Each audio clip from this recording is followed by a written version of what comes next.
अब एक चीज और सामने आती है, मेरे सामने कई बार आई है, हमारे बहुत से सहजी, नॉर्मल लाइफ में तो है ही, मैं यहाँ नॉर्मल लाइफ की बात नहीं कर रहा, मैं एक सहजयोग से कंसर्न हूं तो सहजियों की बात करूंगा। बहुत से सहजी के अंदर बहुत सारी फीलिंग्स होती हैं, और फीलिंग्स होने के साथ साथ उनके पास एक फैसिलिटी भी मिलती है। श्रीमाता जी एक ऐसी फैसिलिटी देती हैं कि आप ट्रस्टेड जो सोर्स है उसके सामने आप एक्सप्रेस कर सकते हो, पर फिर भी वो एक्सप्रेस नहीं करते, सहजी एक्सप्रेस नहीं करते, अंदर रख लेते हैं। और ये सोचकर, कंडीशनिंग के कारण, कि या तो उनकी खुद की कंडीशनिंग या सामने सुनने वाले की कंडीशनिंग के कारण, कि कहीं ऐसा ना हो कि कुछ और कोई सोच ले। तो आप हैरान होते होंगे कि जो चीज आप संकोच करते होंगे जिस चीज में, वही संकोच आपके लिए मुसीबत बन जाता है एक दिन, वही विकार के रूप में आपके अंदर पनपने लगता है, और आप विकारग्रस्त सोचो की गिरफ्त में आप आए हुए होते हो। अगर आपके हृदय में एक भाव आया कि you should express, then you should express. अगर आपके अंदर किसी के अंदर आ रहा है कि मुझे ये एक्सप्रेस करना है, तो एक्सप्रेस कर देना चाहिए, क्योंकि फिर ये ग्रंथि नहीं बनेगी विकार की।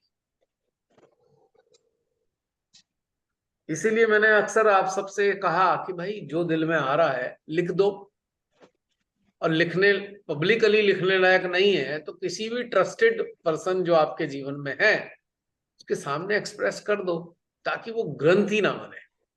क्योंकि मानवीय पक्ष है ना, हजारों मानवीय पक्ष हैं, अलग अलग तरीके से उत्पन्न हुए हुए हैं। अगर आपने एक्सप्रेस नहीं किया तो वो विकार के रूप में आपको खून पी लेंगे आपका, आप उस चीज से ग्रसित रहेंगे, और आपके अंदर आपकी चेतना हमेशा कहीं ना कहीं फंसी रहेगी, रेगुलर फंसी रहेगी। एक्सप्रेस करने में मुझे कोई हानि नहीं होती है, एक बल्कि आप क्वेश्चन हल्का महसूस करते हैं। कुछ कह रहे हो जसलीन? मुझे एक क्वेश्चन पूछना था। हाँ बोलो। जैसे आपने बार बार बोला कि आप प्रॉब्लम को स्किप मत करो, समाधान की ओर लाओ। बट मेरे साथ पहले से तो कम, बट हाँ ऐसा होता है कि मैं सामने वाले का पक्ष समझ रही हूँ, ठीक है।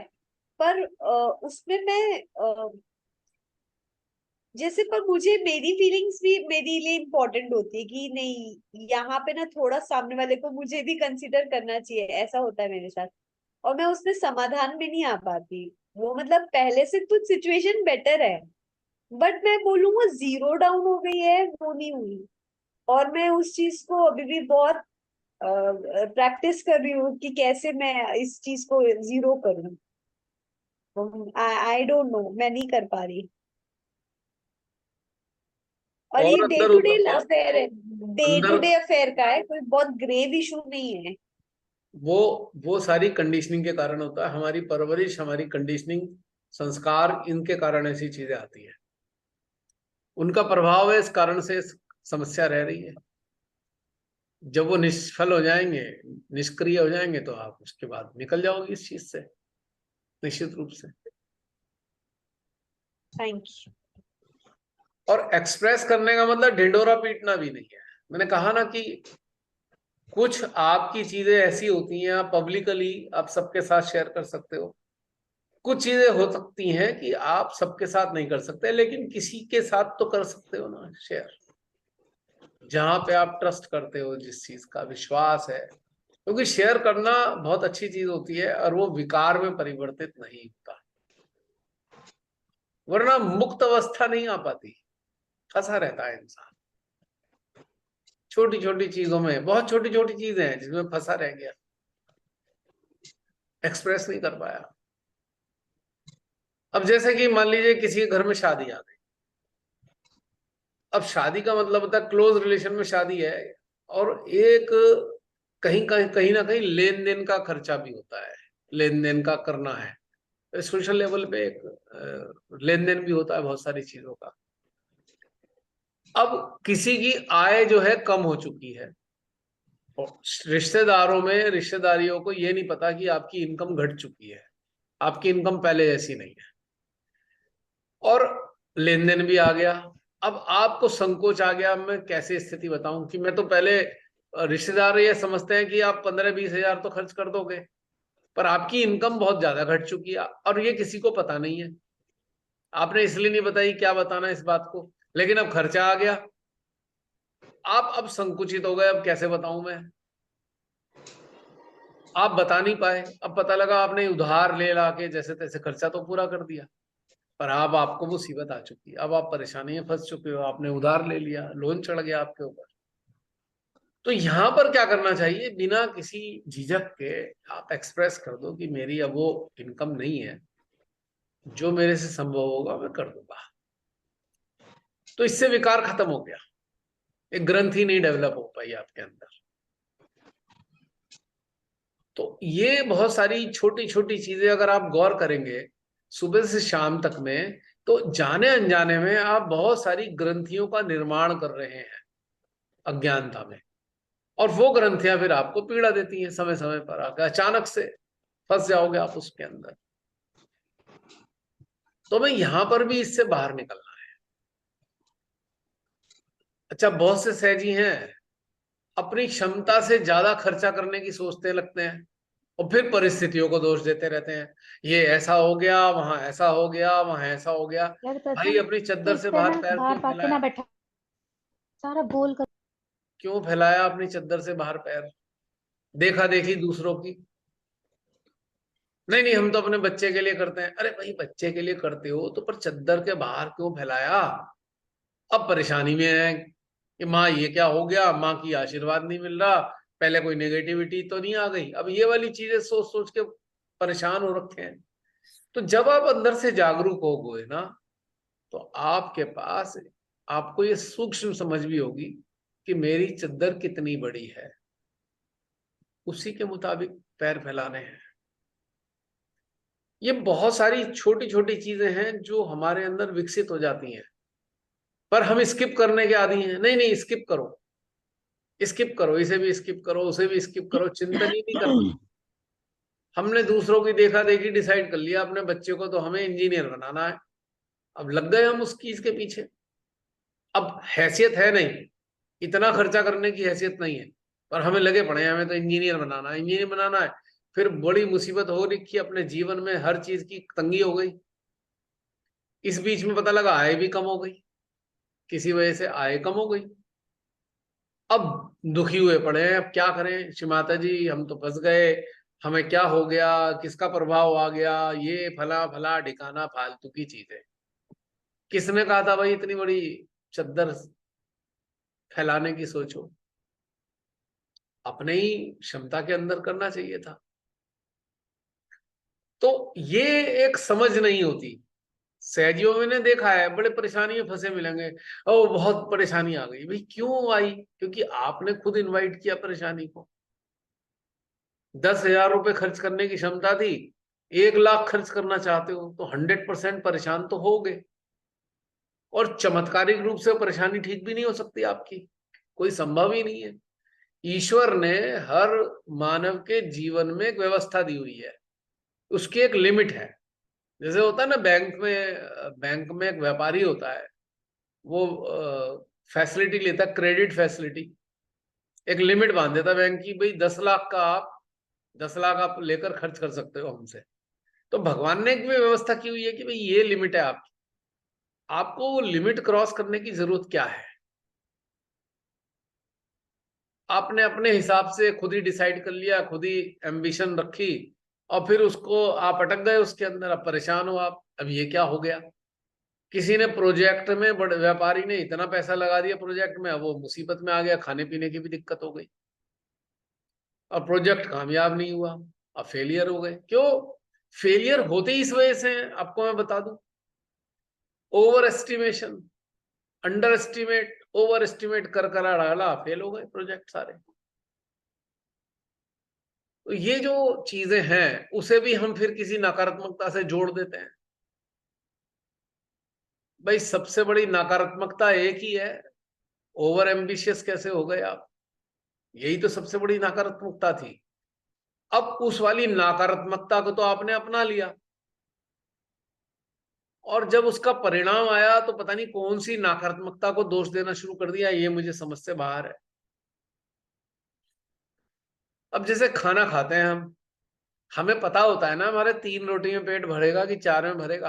अब हम पता लगा 3 में पेट भर गया, अब सब्जी बड़ी टेस्टी है, रसमलाई भी सामने दिख रही है, हमने एक रोटी भी फालतू खाई और एक कटोरी की जगह 2 कटोरी रसमलाई खा ली, तो भाई अब पेट में गैस ही गैस बनी हुई है, अफारा हो गया, चला भी नहीं जा रहा। बाद में कहेंगे हैं इन्होंने खाना वाइब्रेट किया था क्या? दोष किसको दे रहे हैं? अरे वाइब्रेटेड नहीं रहा खाना, अभी ज्यादा खाया है इस वजह से परेशान हो रहे हो, नॉन वाइब्रेटेड खाने की वजह से थोड़ी परेशान हो।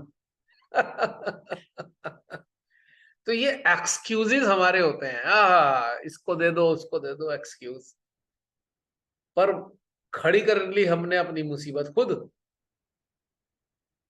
तो जब आप अपने अंदरूनी चीजों से गुजरते हो ना, आप हर स्टेप पे बिना स्किप करे, तो आपको समय समय पर पूरा रास्ता मिलता रहता है, समझ आती रहती है, और जिस समझ के कारण अपने जीवन में फंसते नहीं हो कभी भी।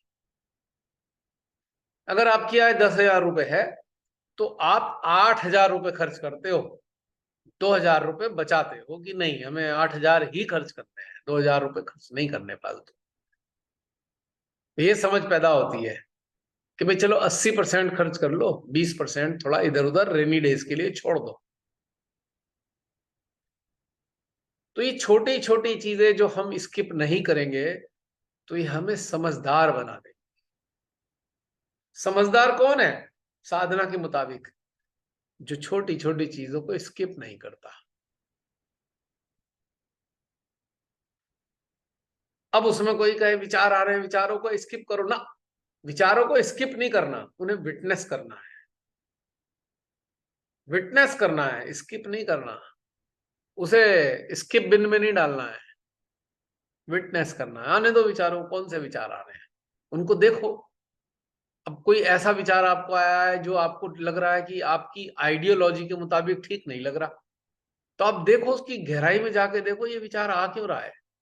इसका बिना कारण से तो कोई विचार आता नहीं है, कोई भी कारण इसका गहरा है, और उसका आपका जिंदगी से बहुत गहरा संबंध है। कोई भी विचार मानव को उसकी जिंदगी के संबंध के बगैर आता ही नहीं है, चाहे वो अवचेतन से आ रहा हो, चाहे वो सामूहिक अवचेतन से आ रहा हो, चाहे वो पीड़ा से आ रहा हो, चाहे वो महत्वाकांक्षा से आ रहा हो, चाहे वो आवश्यकता से आ रहा हो, चाहे वो इच्छा से आ रहा हो, उसका स्रोत तो है, और जिसका संबंध आपकी जिंदगी से 100 में से 100% है। तो don't skip your thoughts, just witness them and understand them. जब आप उन विचारों को अंडरस्टैंड करोगे तो वो विचार फिर नहीं आएंगे, आपको परेशान नहीं करेंगे। ये चीज इंपॉर्टेंट है समझने के लिए। जितने भी सहजी आज परेशान हैं वो हैं जो स्किप मोड पर रहे हैं। जो विटनेस करते रहे हैं वो कभी परेशान नहीं होंगे। हर चीज को आप देखो, क्यों है, क्या है, कैसे है, कहां से आ रही है, क्या कारण है, विचलित किस लिए कर रही है मेरे को ये बातें, ये वातावरण मुझे विचलित क्यों कर रहा है, what is the reason behind it. ये जो विचलन है इसका भी कोई कारण है, और इसका कारण एक साधारण भाषा में कहें, पूरी तरह समझ ना रखना ही विचलन का कारण है। जब हमें किसी चीज की पूरी समझ नहीं होती तो हम विचलित रहते हैं या विचलित हो जाते हैं। जब समझ आती है तो शांत रहते हैं।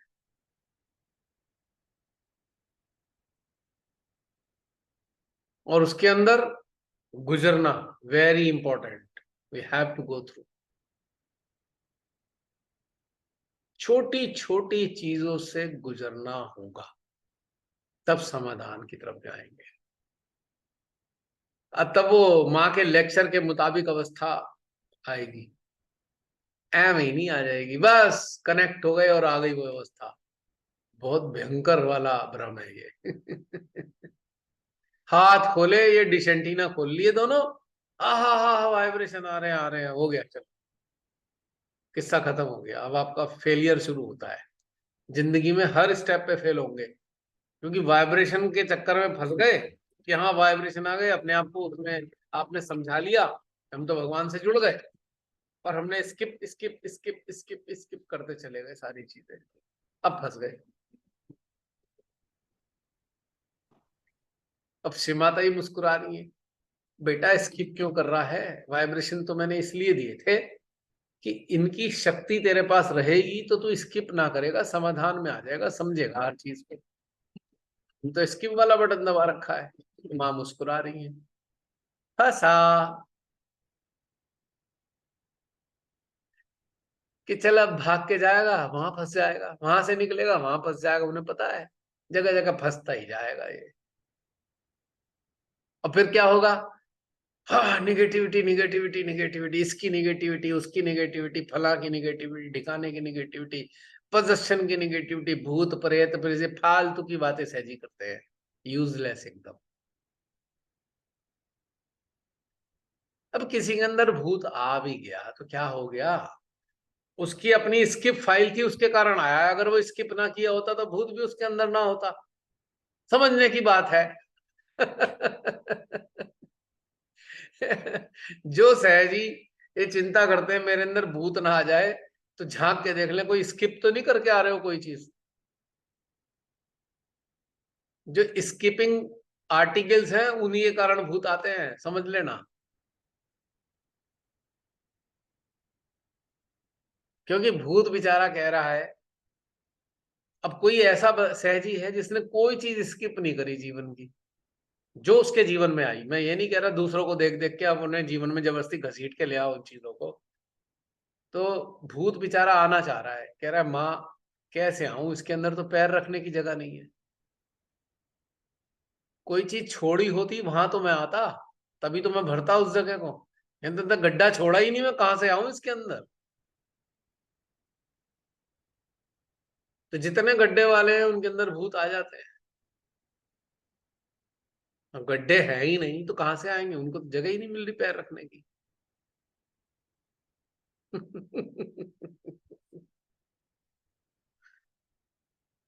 अब लोग कहते हैं इसके अंदर पजेशन है, पजेशन पजेशन पजेशन कितने प्रकार के होते हैं आपको पता ही है, आर्टिकल में आपने पढ़ा होगा, लिखा था।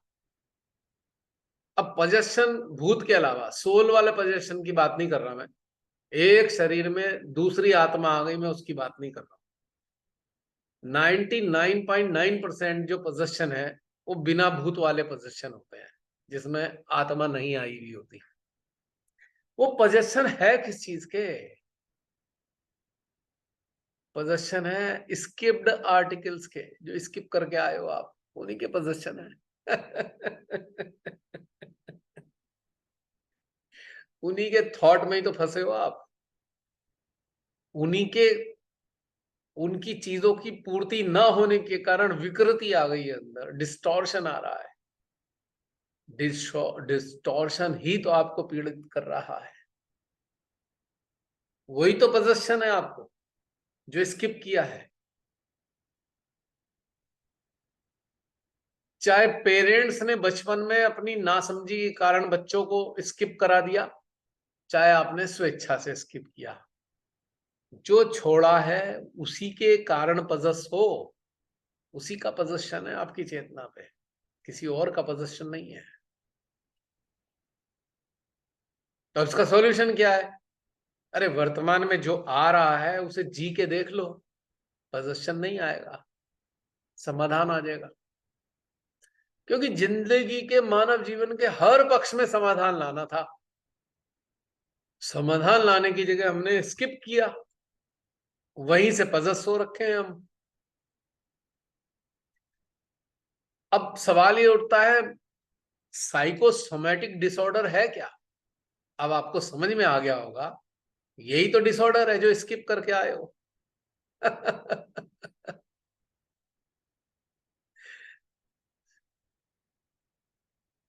जो स्किप किया उसी का तो डिसऑर्डर है, क्योंकि आपके अंदर समाधान नहीं आ पाया, पेंडिंग पड़ा हुआ है, वही आपको पजेस कर रहा है। सो आपने अंडरस्टैंड किया the secret of possession, secret of psychosomatic disorder.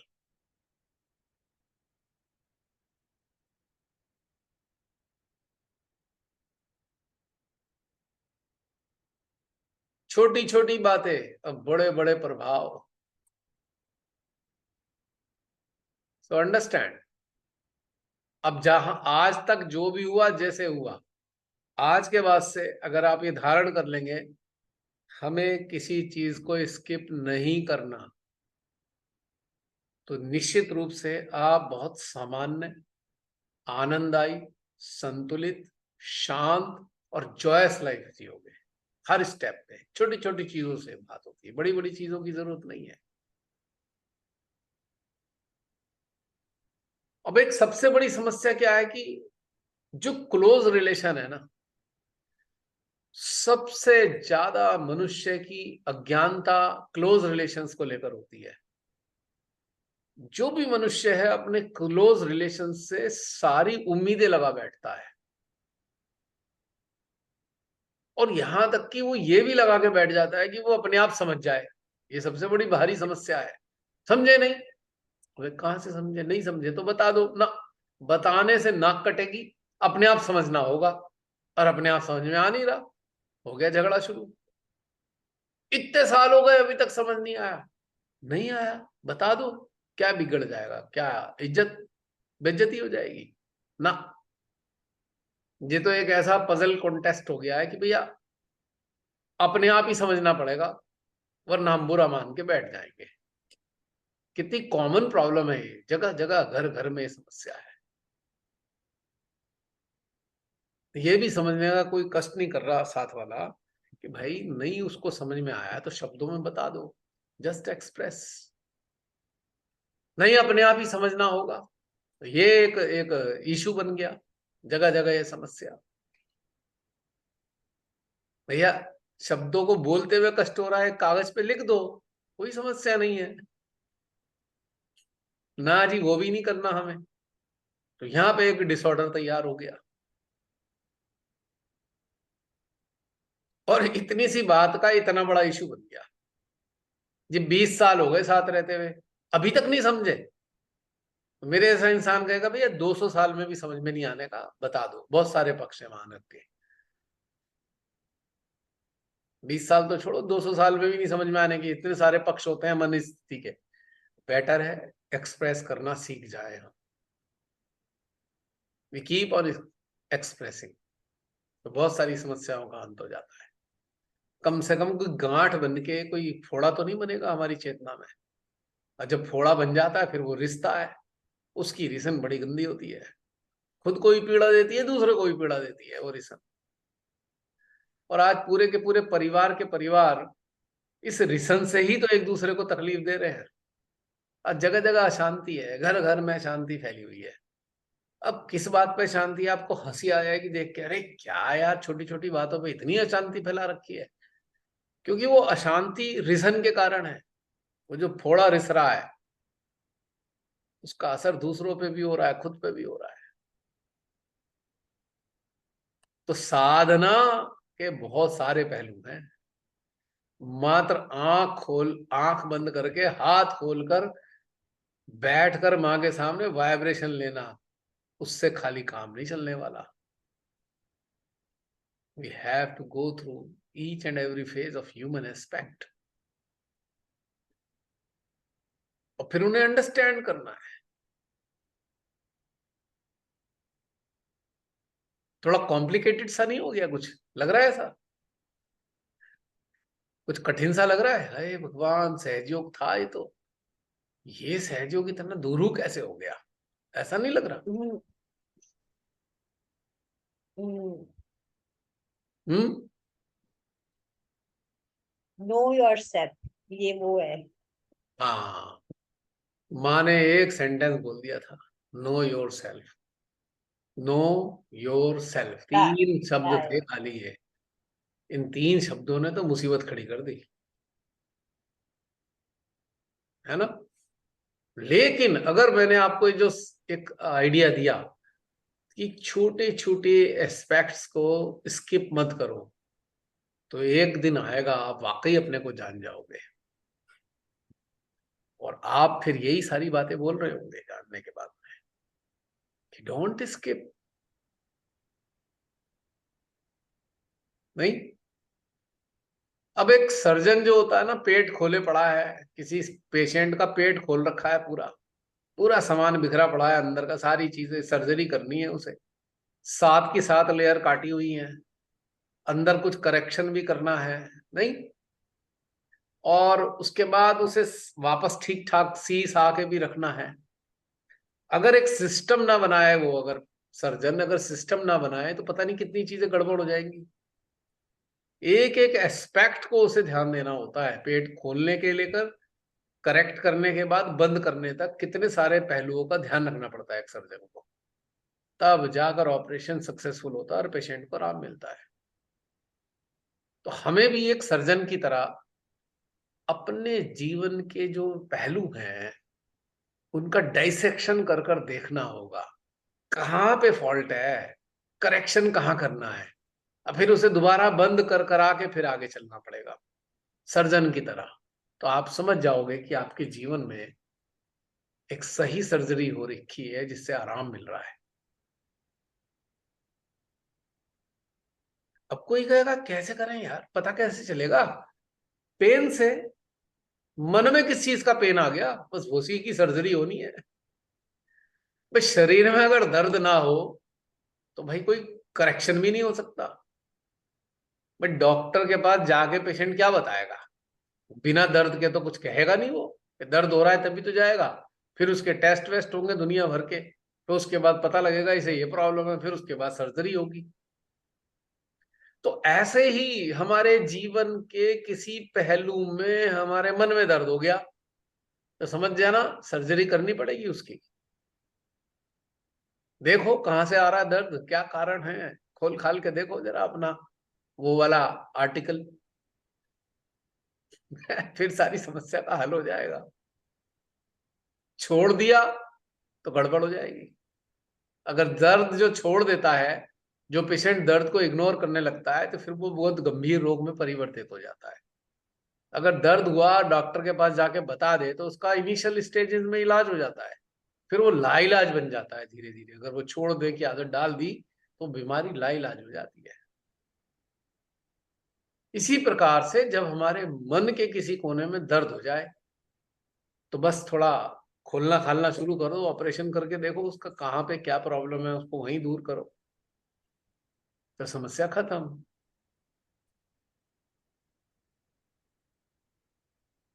तो पहलू दिखाई दिया आज? कोई किसी को कॉम्प्लिकेटेड लगी हो तो बता दो मेरी बात है।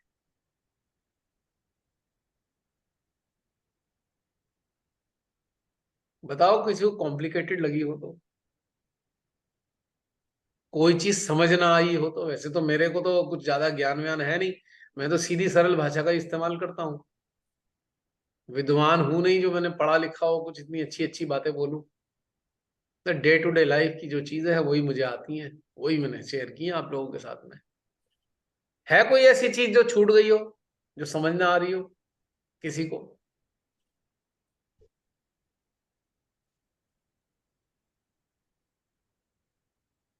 कोई नहीं है? अच्छे से भैया सर्जरी करनी आ जाए चीजों को पहचान कर। जो सर्जरी करनी तो बहुत आसान है, भाई जहां दर्द आ रहा है उसी को खोल के देख लो, पता लग जाएगा। है तो पर मुश्किल क्यों इसके लिए मुश्किल कहाँ एक्सपर्ट। है? मुश्किल तो है ही नहीं बिल्कुल भी, सबसे आसान चीज है ये तो। बताइए कैसे मुश्किल है?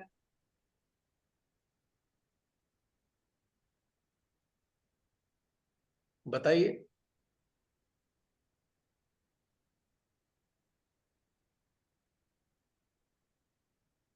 भाई हर पक्ष के 2 ही पहलू होंगे, 2 ही सॉल्यूशन है हर पक्ष के। या तो समाधान आएगा या उसका अनुभव आएगा, बस दो ही तो चीज है। या तो अनुभव कर लो, संभव हो तो अनुभव कर लो, और संभव नहीं है तो समाधान ले आओ कि नहीं होगा। जैसे आज घर में रोटी नहीं है, तो या तो हम कोशिश करें कहीं से रोटी अरेंज हो जाए, या फिर ये समाधान आ जाए कि आज हम भूखे रहेंगे। समाधान तब भी आ गया, कष्ट तो खत्म हो गया ना। रोटी की प्रतीक्षा थी वो तो एंड हो गई ना। या फिर किसी फ्रेंड के यहाँ फोन करके कहो भाई आज मैं आ रहा हूं, वो भी खुशी खुशी आ जाओ, तो वहां डिनर कर लो। तीसरा हाल ये है। तीन ही तो व्यवस्था हुई इसकी बहन, तो इसमें क्या दिक्कत है बताओ।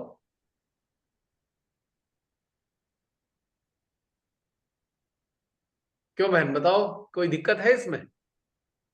नहीं, अभी तो कोई ऐसी सिचुएशन नहीं नजर आ रही, बट मतलब ये सोच रहे कि कभी कोई ऐसी सिचुएशन है तो हम ऐसा कर पाएंगे। ये आपने सोच रही हूँ। आपने ऐसे ही सोच के कह दिया कि नहीं हो पाएगा, बड़ा मुश्किल है। पहले ये स्थिति तो आने दो।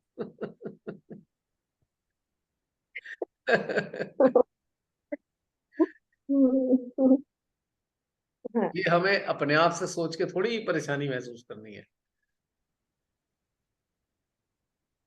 ये भी एक गड़बड़ है कि हम बिना बिना हुए हम पहले ही सोच के दुखी हो जाते हैं। ये भी एक समस्या ही है बहन।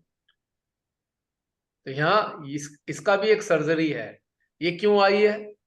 क्योंकि कहीं ना कहीं हम स्केयर्ड हैं, भाई कोई परेशानी ना आ जाए, हम चिंतित हैं। तो चूंकि यहाँ पे एक प्रॉब्लम है कि हम फेस करने से बचना चाहते हैं। We just want to run away from the situations. तो इसलिए हमें फियर आ रहा है, कहीं ऐसा हो गया तो क्या होगा। तो हमें क्या करना चाहिए, इस वाली चीज में भी सर्जरी की जरूरत है। जो अभी आपने बोला, इसमें यही सर्जरी है कि जब आएगा देखेंगे, हो गया समाधान इसका। पहले से ही क्यों डर जाए?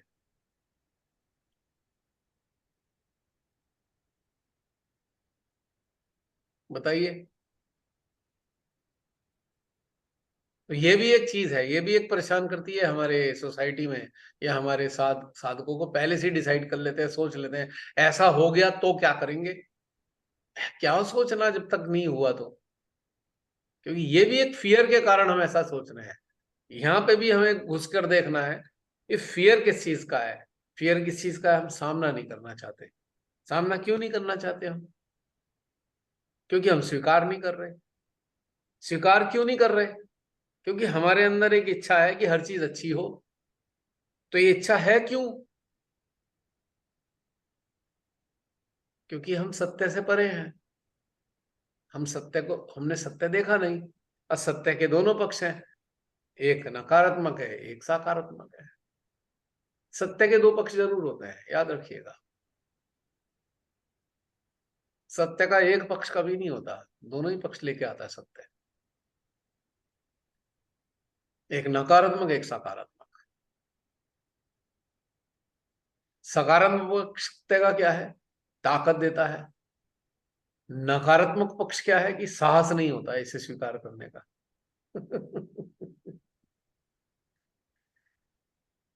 तो ये भी चीज एक फियर से संबंधित है।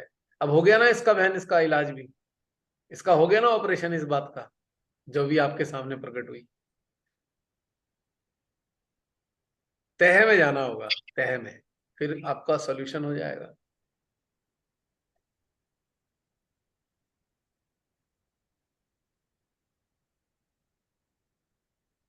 देखिए, डर जो होता है, डर अटैचमेंट के कारण आता है कि हम बड़ी अच्छी स्थिति में हैं, ये स्थिति डिस्टर्ब ना हो जाए किसी कारण, अटैच हो गए अच्छी स्थिति से। हम ये स्वीकार नहीं कर पा रहे कि हमारा जीवन लहरों की तरह होता है जो सदा एक सी नहीं होती। कभी ऊंची होंगी, कभी नीची होंगी, कहीं भंवर भी आएगा। हमने स्वीकार करा नहीं, हमने कहा भाई एक सा ही जीवन रहना चाहिए हमारा। यहां से भय की उत्पत्ति हो रही है, यहां से अस्वीकारता आ रही है हमारे अंदर। फिर हम विकल्प में जा रहे हैं।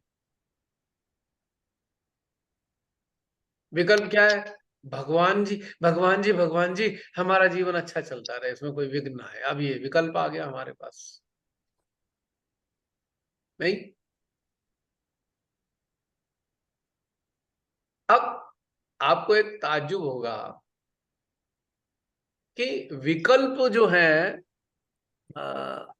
जो मानवीय जीवन के तथ्यों को समझना नहीं चाहते, जानते हैं, उनके लिए विकल्प के रूप में गॉड है।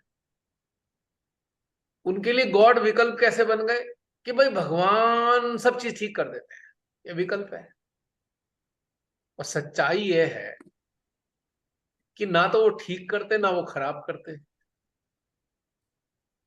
हमारा ही घटनाक्रम प्रतिफलों को उत्पन्न करता है, नकारात्मक प्रतिफल या सकारात्मक प्रतिफल, वो तो न्यूट्रल फेज में है।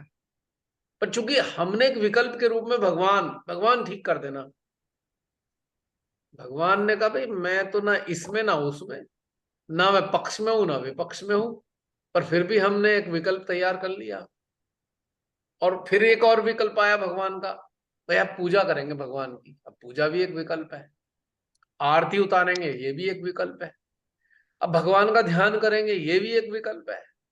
भगवान के नाम पे अनुष्ठान करेंगे, ये भी एक विकल्प है। अब सारे विकल्प किस लिए हैं कि हमारे जीवन में कष्ट ना आए। और जबकि सत्य क्या है कि कभी कष्ट आएगा, कभी आराम आएगा, कभी कष्ट आएगा, कभी, ये है सत्य। पर हमने दूसरे पक्ष को स्वीकार नहीं किया, उस पक्ष को बैलेंस करने के लिए हमने विकल्प का सहारा लिया। कुछ ज्ञानी और आगे बढ़ गए, ज्योतिष के पास पहुंच गए। ज्योतिष महाराज, बड़ी दिक्कतें चल रही हैं, आ जाओ महाराज। अरे अरे अरे अरे, बैठते ही क्या, भाई शनि की महादशा चल रही है। अब विकल्प, एक और विकल्प हमने स्वीकार कर लिया, हाँ हाँ शनि की महादशा चल रही है, इसलिए हमें कष्ट आ रहा है। हम ये स्वीकार ही नहीं कर पाए कि हमारी जो जीवन की धारा है वो एक पक्ष अच्छा लाती है, दूसरा पक्ष खराब लाती है, फिर अच्छा लाती है, फिर खराब लाती है, फिर अच्छा लाती है, फिर खराब लाती है, जिसे हम सुख और दुख कहते हैं। हम ये स्वीकार नहीं कर रहे, हम भाग के विकल्पों की तरफ जा रहे हैं। हमारे सहजी, अब तो मां से एकाकार हुए, अब तो कोई कष्ट नहीं आएंगे। अरे भाई कैसे बंद हो सकते हैं कष्ट आने? हाँ, इतना हो सकता है, आपके अंदर समाधान आ गया, समझ आ गई है, तो आप उन कष्टों से ऊपर उठ गए। कष्ट तो आ रहे हैं पर कष्ट आपको अब कष्ट नहीं दे रहे।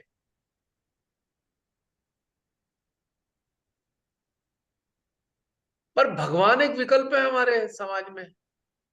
आश्चर्य होता है मुझे, अफसोस कि भगवान को विकल्प बना दिया। जिनके साथ एकाकार होके हमें आनंद का संचार होना था हमारे अंदर, हमने उसे संसारिक दृष्टि से देखकर एक विकल्प का रूप दे दिया भगवान को। और लगे हैं बड़े बड़े काम करने में, धार्मिक काम कर रहे हैं हम लगातार विकल्प बना के उन्हें।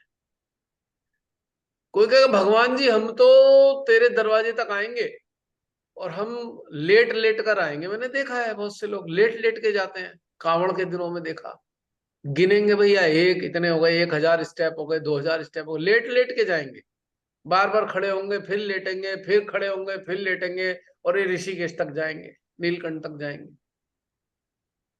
वो वहां वैष्णो देवी पे ये नौटंकी देखी मैंने। वो विकल्प विकल्प विकल्प विकल्प और विकल्प, कहाँ है निर्विकल्प? भगवान का मतलब कष्टों को हरने वाला विकल्प। अस्वीकृति, अस्वीकरण ही विकल्पों को उत्पन्न करता है। स्वीकार करते ही सारे विकल्प समाप्त हो जाते हैं, आप निर्विकल्प हो जाते हो।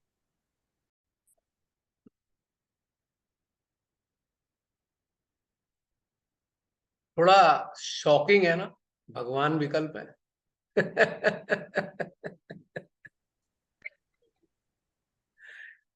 इंटरेस्टिंग है ना, इस दृष्टि से भगवान विकल्प है, और इनसे ऊपर उठ गए तो भगवान निर्विकल्प है। दोनों ही बातें हैं ना।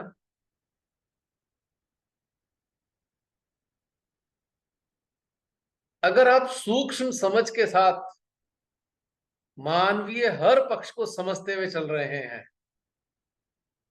तो आप निर्विकल्प, आप भगवान आपके लिए निर्विकल्प हैं, क्योंकि आपने स्वीकार किया और उन पे छोड़ दिया, तो आप निर्विकल्प हो गए।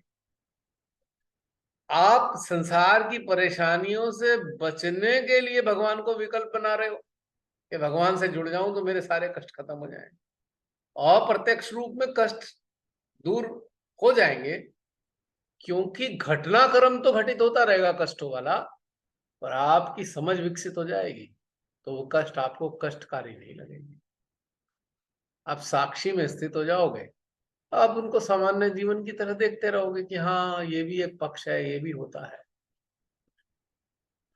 गलत नहीं है भगवान से जुड़ के आप निर्विकल्प हो जाओ या आप समाधान में आ जाओ, पर इनिशियल स्टेज में तो हमने उनको विकल्प बना दिया, परेशानी से बचने का विकल्प।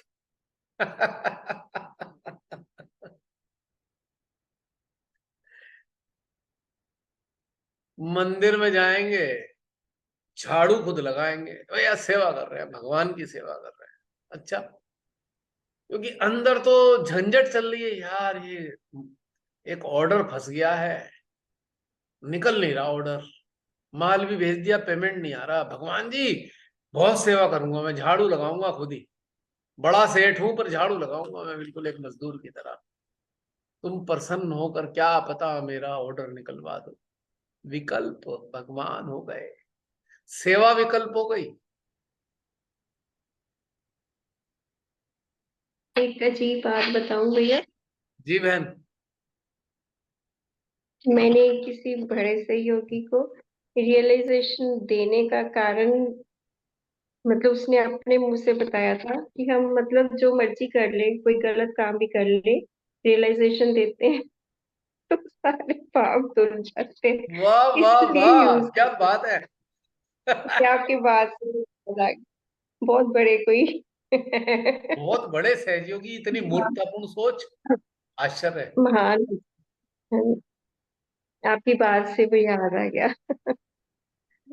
कि ये तो जितने बहुत मर्जी बढ़िया जुगाड़ है, पाप, किसी की गर्दन काटो और 1,000 रिलाइजेशन दे आओ, 1,000 लोगों को तो काम खत्म हो गया है। और वो किसी को रियलाइजेशन देने नहीं देते, सबसे आगे आप ही होते कि मैं ही रियलाइजेशन दूंगा मेरी बात से सही सिद्ध हो गई ना, विकल्प। हम्म। माय गॉड, क्या होगा ऐसे लोगों का। ये तो बहुत बढ़िया जुगाड़ है भैया। किसी की पीठ में छुरा मारो, 50 लोगों को रिलाइजेशन दे दो। किसी की हत्या करो, 1 लाख लोगों को रिलाइजेशन दे दो। नहीं, कितना बढ़िया बात हो गई। वाह वाह वाह, क्या, कहाँ से। जो एक वो फिल्म का डायलॉग था ना, कौन सा वो था, कौन था, वो कहता है ना बड़े उससे इनोसेंटली, कहाँ से आते हैं ऐसे लोग।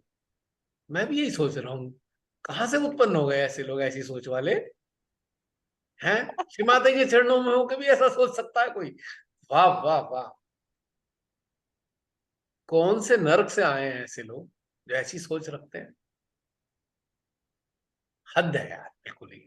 ये पिक्चर का नाम भी हेरा फेरी तो है, ये भी वही है। नहीं, पता नहीं, उसमें वो फिल्म थी जिसमें अक्षय कुमार भी था, वो वकील था अक्षय कुमार, या वो वासनी है, कौन है वो, क्या नाम है उसका। अरशद वारसी। अरशद वारसी। अरशद वारसी, अरशद। वो कह रहा है कहाँ से आते हैं ऐसे लोग। मैं भी यही सोचता हूँ, हाँ हाँ है हाँ। सहज में ऐसे लोग कहाँ से आते हैं, आश्चर्य होता है। और सबसे ज्यादा स्पाई होते हैं, लोगों के बीच पॉपुलर भी बहुत होते हैं यही तो हैरानी होती है, ऐसे लोग। जितने भी जितने भी लोग विकल्प का रास्ता बताएंगे वो सबसे ज्यादा पॉपुलर होंगे, आपको मैं बता दूं। क्योंकि हम्म। विकल्प और लोभ दोनों साथ साथ चलते हैं। लोभ इज द सिनोनिम ऑफ विकल्पा, greed is the synonym of विकल्प, यू नो। तो जितने बाबा टाबा हैं देखो ना, अब बाबा के पीछे लाखों लोगों की भीड़ क्यों है, विकल्प बताते हैं। विकल्प, तू लूट पब्लिक को, मैं तेरे को रास्ता बता दूंगा, कोई बात नहीं। हर चीज का विकल्प बता देंगे, तेरे कष्ट दूर हो जाएंगे, मैं रास्ता बताता हूँ। जितने विकल्प बताने वाले लोग हैं इतने पॉपुलर होंगे, इतने पॉपुलर होंगे। और जितने निर्विकल्प बताने वाले हैं कोई नहीं फॉलो करेगा उन्हें। ए बेकार है, कोई बात है, कोई बात करने, देखो फला आदमी उसके पीछे कितनी भीड़ है, उसकी बात ज्यादा सही है। तो बहन ये तो फिर मजमई विकल्प वालों का मजमा है पूरा संसार। या कहें कि संसार का घटनाक्रम या मानवीय चेतना विकल्प के अधीन है। जिस दिन मानवीय चेतना निर्विकल्प के अधीन हो जाएगी वो मुक्त हो जाएगी।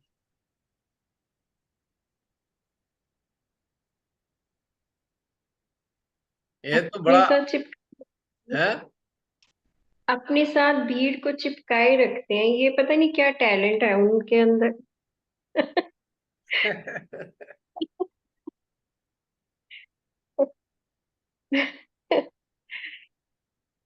उनके साथ भीड़ उनके भय को कम करने के लिए है।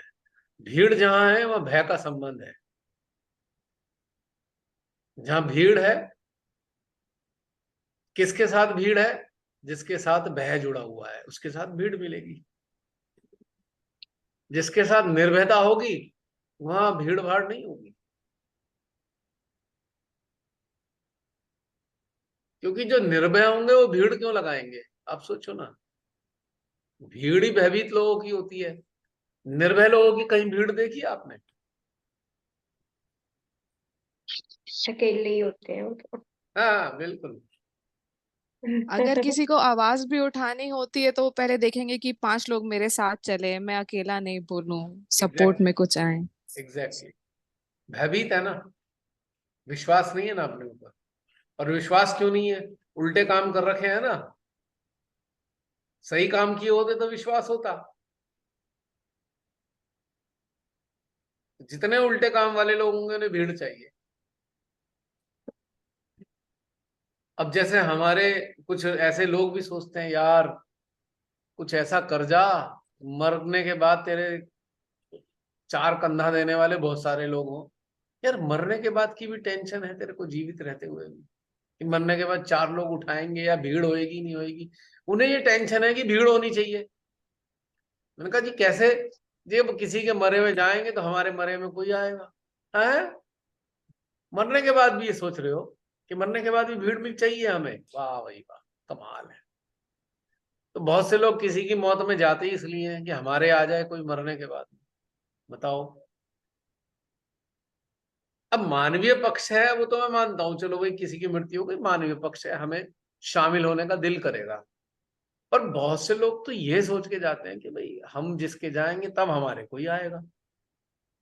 मैं कहा भाई मैं मर गया तब भी मैं यही सोच रहा हूँ मेरे मरने के बाद भीड़ होनी चाहिए। वाह, कमाल की बात है ये। तो भय है ना बहन, कि भाई मुर्दा होने के बाद भी डर लग रहा है, भीड़ के साथ ही जाऊंगा, अकेले नहीं जाने का। इतना भय है मृत्यु से। और मजे की बात यह है, ये पूरी जिंदगी ये सोचने वाला मानव जब मर रहा होता है तब उसे समझ में आ चुका होता है, बेटा तुझे जाना तो अकेले ही पड़ेगा, भीड़ तो तेरे साथ नहीं जाएगी। लेकिन फिर वो ये बताने की स्थिति में नहीं रहता कि मुझे जो ज्ञान मिला है मैं उसे बता भी नहीं सकता लोगों को। लेकिन एक रास्ता साधना का ऐसा है जो बिना मरे मृत्यु के घटनाक्रम का आपको आभास दिला सकता है। साधना के साथ में आप ये महसूस कर सकते हो। और साधना आपको पूर्णतः निर्भय बना देती है कि भैया आपको फिर भीड़ चाहिए क्यों? कहीं भी मर जाओ, जैसे लिखा होगा तुम मर जाओगे, फिर क्यों चिंता कर रहे हो कि इतने लोग होने चाहिए उतने लोग होने चाहिए? तो ये चिंता भी कितनी हास्यास्पद है कि मरने के बाद मेरे शरीर को ले जाने वाली भीड़ मिलेगी कि नहीं मिलेगी।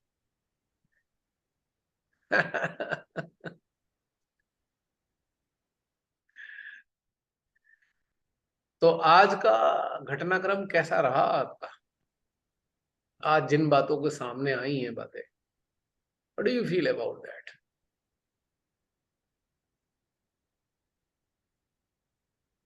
सारी बातें जो आपने बताई वैसे डेली रूटीन में वही घटित ही होता है और वहीं पे फंसते भी हैं। वहीं पे साधना की जरूरत पड़ती है कि हाँ हम हृदय सहस्त्र से जुड़कर उसको समाधान में कैसे लाएं। और जैसे ही किसी चीज को स्किप करते हैं तो बिल्कुल वो लौट के रौद्र रूप में या मतलब बड़ा ही बन के आता है, वो विकार जिसका आपने नाम दिया। एक्चुअल में पूरा की पूरी स्टोरी थी हमारी खुद की, स्वयं की स्टोरी। अगर साधना में उतरे हैं तो ये आएगा, ये सब आना ही है, आया है, हम लोग ने जिया है इस चीज को और कुछ हद तक साध्य किया भी है, तो चल रहा है। अच्छा, आप में से बताइए, आप में से कितने लोग ऐसे हैं जिन्होंने अपने परिवार के लोगों से नाराज होना बंद कर दिया? वाह वाह बहन, रमनी बहन, वेरी गुड। बंद कर मीनाक्षी, दिया भैया। सुमेधा बहन, बंद कर। प्रियंका, और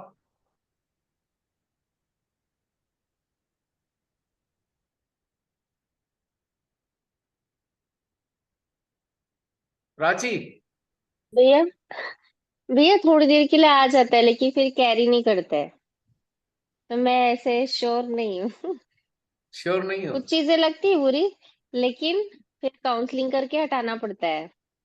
मतलब वही तो फिर ऐसा, लेकिन ऐसे नहीं कि हाँ उनके मतलब उनके प्रति हमारे हृदय में प्रेम भाव फिर नहीं रहता, ऐसा कुछ नहीं रहता, मतलब वो फिर कैरी नहीं होता।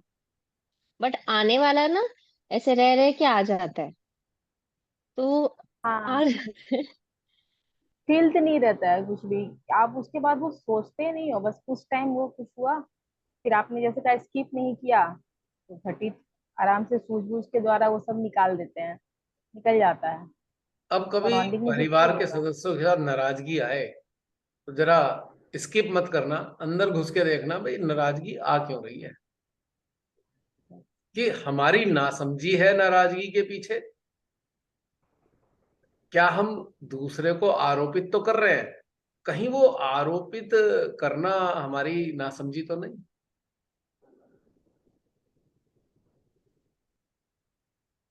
क्योंकि क्योंकि समझ विकसित हो जाएगी तो नाराजगी नहीं होगी।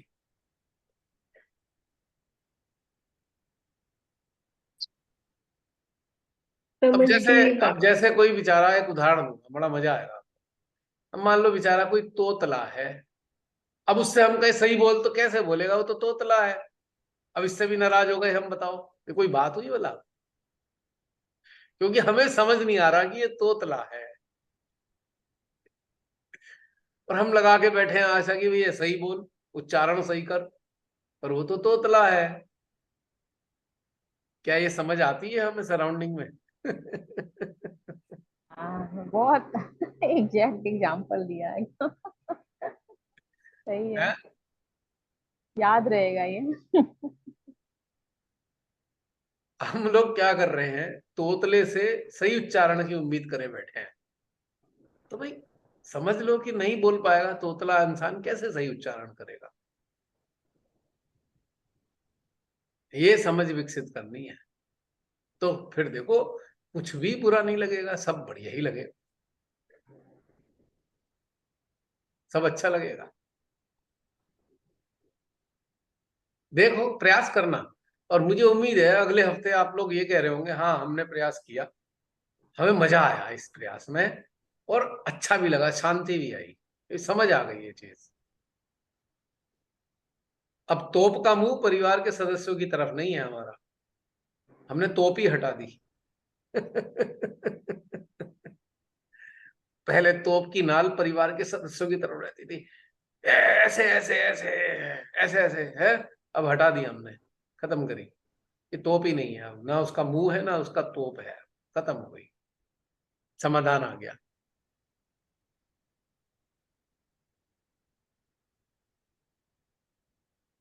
बेचारे परिवार के भैया सदस्य भी तंग होके कहते हैं, हैं तुम सहजी कैसे हो, तुमने तोप की नली का मुंह हमारी तरफ कर रखा है।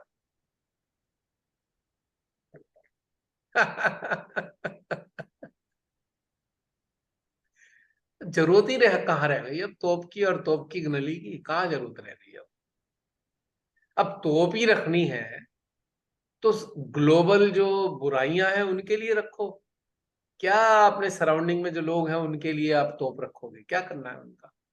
ये तो उनको तो भगवान ने हमारे साथ जोड़ रखा है, अब क्या करें, हमारे हाथ में तो है नहीं कि कौन लोग जुड़े और कौन लोग ना जुड़े। हमारे हाथ में था क्या? परिवार के सदस्य हमारे जैसे होने चाहिए, उन्होंने, ईश्वर ने जैसी व्यवस्था की वैसी हो गई।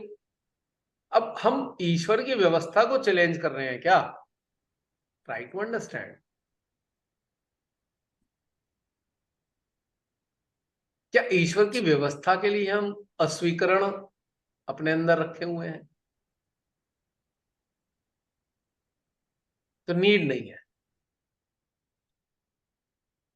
अब बहुत से बेचारे आपको प्यार भी करते होंगे, परिवार के सदस्य डरते भी होंगे, हाय भगवान, ये तोप के गोलों का शिकार हमें होना पड़ता है आए दिन।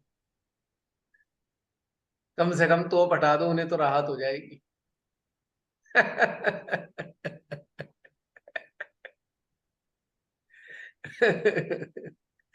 जब आंदरूनी जागृति आएगी तो कोई आपको शत्रु नजर नहीं आएगा, ये बात मैं पक्की बता रहा हूं।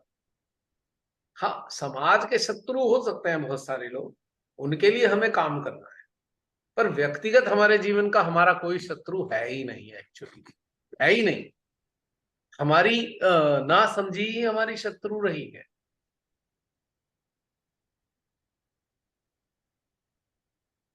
फैक्ट यही है। जैसे हमें सूक्ष्म समझ आ जाएगी दूसरे पक्ष की, हमारे अंदर कोई विकार वाले भाव ही नहीं आएंगे, न नाराजगी न क्रोध, कुछ भी नहीं, सब शांत। अब कृष्ण जी को देखा, शिशुपाल उनको गाली देता रहा, देता रहा, देता रहा, देता रहा, क्या फर्क पड़ा उनपे? भाई उन्होंने एक बार क्या क्या छोड़ दिया था कि भाई देख ले भाई, 100 बार तो तेरे को माफ है। और बाद में शिशुपाल का सर भी उन्होंने इसलिए अलग करा कि वो इतना अपराध ना कर बैठे कि उसकी जीवात्मा युगों युगों तक पीड़ित रहे, इसलिए उन्होंने सर काट दिया कि भाई यहीं एंड कर दूं इसका, अगला जीवन मिलेगा, मेरे द्वारा मारा गया है तो अगला जीवन मिलेगा उच्च कोटि का मिलेगा। भगवान ने खुद समाप्त किया उसे, शिशुपाल को। तो उसकी सेफ्टी के लिए उन्होंने उसे समाप्त किया कि उसकी जीवात्मा युगो युगांतर तक तड़पती ना रहे। अब जैसे अश्वत्थामा की जीवात्मा आज तक तड़प के धक्के खा रही है, सुना है हमने, अश्वत्थामा अभी भी भटकते हैं जंगलों में, क्योंकि उन्होंने अपराध ऐसा कर डाला। तो कृष्ण जी ने बचाया शिशुपाल को कि भी इतने अपराध मत कर ले कि तेरी आत्मा युगो युगांतर तक धक्के खाती रहे। वो तो भगवान है, उन्होंने तो गर्दन काट सकते हैं, हमें किसी की गर्दन काटने की जरूरत नहीं है।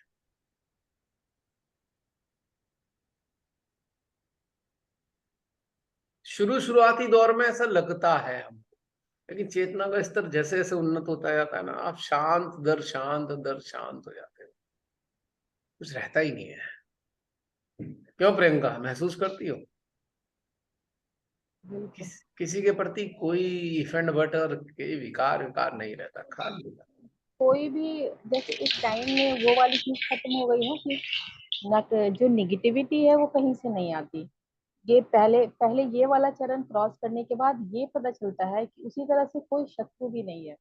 अगर कोई दिख रहा है तो मेरे अंदर ही उसके प्रति एक परसेप्शन, धारणा या मेरी कंडीशनिंग, ये सब है, ये सब क्लियर